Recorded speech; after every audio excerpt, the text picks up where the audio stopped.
and welcome to Round Robin. I'm your host, Robin McCormick with the City of Hampton.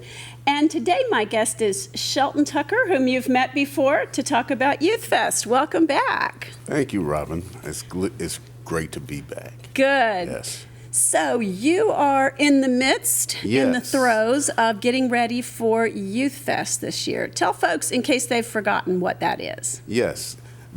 I'm president of the Greater Aberdeen Community Coalition. And the Greater Aberdeen Community Coalition is a registered neighborhood organization, and we're the only one that represents an entire district, which is Greater Aberdeen District 10. No, so nobody knows our neighborhood districts. Yes. Give me some boundaries. I mean, we all know where old right? Aberdeen is. Yes. But what is the region? Yes, the region goes from Bluebird Gap Farm all the way to Newport News line on the left-hand side of heading toward James River Bridge, on the left-hand side of Mercury Boulevard. And the southern boundary of our district is Newmarket Creek. Gotcha. So that's a huge territory. Within that territory, we have Hampton High School, we have Lindsay Middle School, and Aberdeen Elementary Schools. Those are the schools that comprise the district.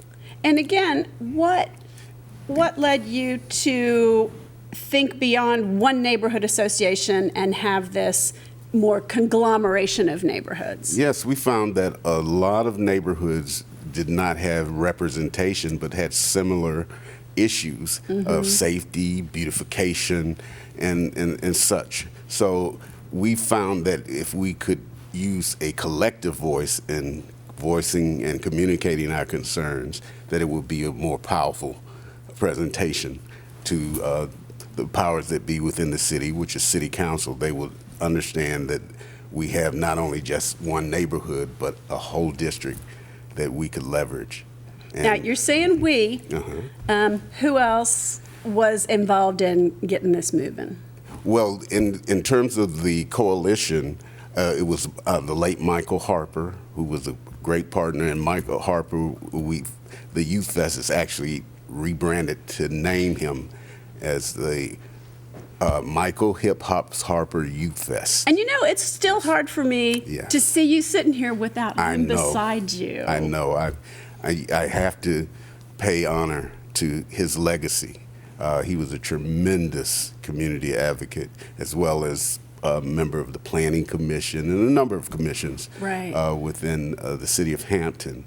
And Mike and I would very often collaborate. We collaborated on the mega reunion that we had for Bethel, which was hugely successful, drawing more than 1,200 the first time we did it, and then 3,000 the second time we did it. Jeez. So it was a tremendous effort, from 23 classes to 32 classes. Wow. But through that, we've always had he became a brother to me over time. And I knew Mike before, from elementary school, actually, but he was in my brother's class and not my own. So we didn't interact a whole lot, but we definitely knew each other. And but when I moved back here in 2011, Mike had a stroke, and I went to visit him, and lo and behold, when he got out, I worked with his brother, Butch Harper, who the city knows very well. He used to sit on the not city council, the school board. And anyway, I worked with Butch, and Butch recommended me to him to work on this reunion project, and from there we became fast friends, and we used to collaborate on a lot of issues. And this event pays homage to that. This event pays homage to that because when we first held it in 2022, it was for the dedication of his brother's name for the park next to Aberdeen School. And we wanted to have there was a private event, but then we wanted for the public event to have an activity. Right. And then that's when he came up with the idea of having a YouthFest. And then when we had a discussion, we said, well, what is something that the youth are not doing? We want to focus on the youth that are not necessarily athletic. Well, and you know, that's what I was going to say. A lot of youth events and youth, after school programs and things like that all deal with athletics. And you guys aren't ignoring that, but there's No. pretty solid athletics in Aberdeen Absolutely. now. Tell us what you decided to focus on and why. Yes, we decided to focus on really courses and workshops and things of that nature for children that were interested in STEMs or STEAM. Right. And so we wanted to, we knew we had a community center, which is the West Hampton Community Center, where the event will be held. And I sat down with the director and talked to him, and he had a lot of wishes to include more programming, because when school lets out, the kids gravitate over there, but the only thing that they have to offer is the basketball court and, of course, the football team, football programs, but very, very little outside of that. So we decided that it was time to try to create more programming there for the kids so that they could have something constructive to do. Wonderful. Yes. So tell us about YouthFest this year. Yes. What can people look for? What will we see? Yes, this is the third year, the third annual YouthFest, and we have significantly grown and become the premier event for youth entrepreneurs K through 12. And you would be so impressed with the children and their products and or services that range from food to products and services. And we have a number of authors, book authors.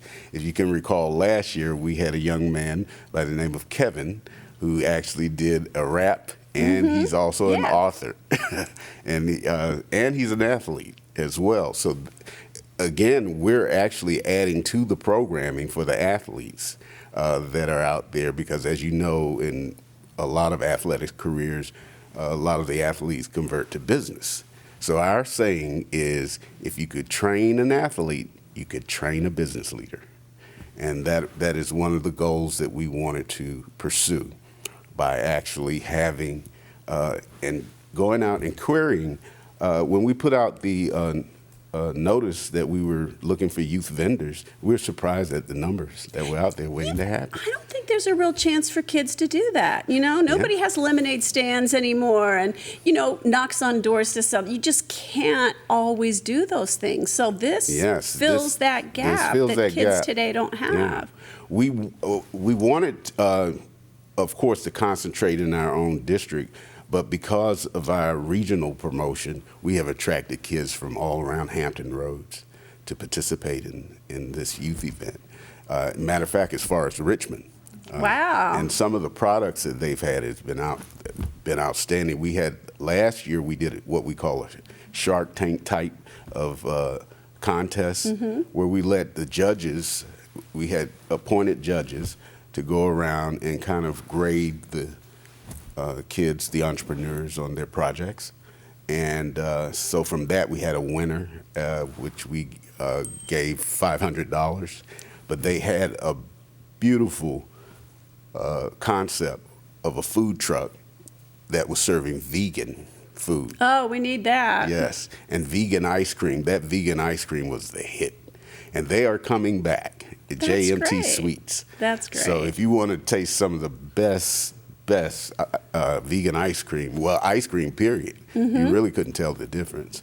Well, so we need to wrap up. I know you could talk about this all day, and yes, so could I. Yes. You've already said West Hampton Community Center. Yes, Saturday, July 13th, from 10 a.m. to 2 p.m. And one of the exciting new things that we're doing the Aberdeen Living Museum, celebrating our icons. The Principal Suggs selected 7 kids to represent the 7 icons that we have. And we're excited about that because they're going to dress up like the icons. 2 of the icons are hidden figures, and a lot of people don't know that 2 of the hidden figures actually lived in Aberdeen District in Granger Court in the community. Dorothy Vaughn and Christine Darden. And so we want, the theme for this year is inspire. So that's why we're doing that. We want our kids to be inspired and let them know that they're on fertile ground because we have the icons to prove it. Aberdeen is blessed with a lot of international, national icons and locally well-known icons, and we want the kids to see that as inspiration to spur them on. Heck, we want the adults to see it yes, too, don't we? exactly. Matter of fact, we want the adults to come out because it's really an intergenerational affair because the adults come out and spend their money on the kids' products. Yeah, and that's the support they need. Yes, that's support. And you should see the seniors. They're so proud to see that the children are doing such useful stuff. Yeah, that's great. And the aim is to really inspire our kids to become entrepreneurs. Okay. Well, thank you so much, Shelton. You're I appreciate welcome. you coming and by. Thank you. You've always been supportive of us. Thank you. I really appreciate that, and congratulations on your endeavors, your future endeavors. Thanks. And don't forget, this truly is intergenerational. People of all ages need to interact with our young folks, support them as they go, be surprised. Don't forget to get some ice cream. Yes. Thanks for watching.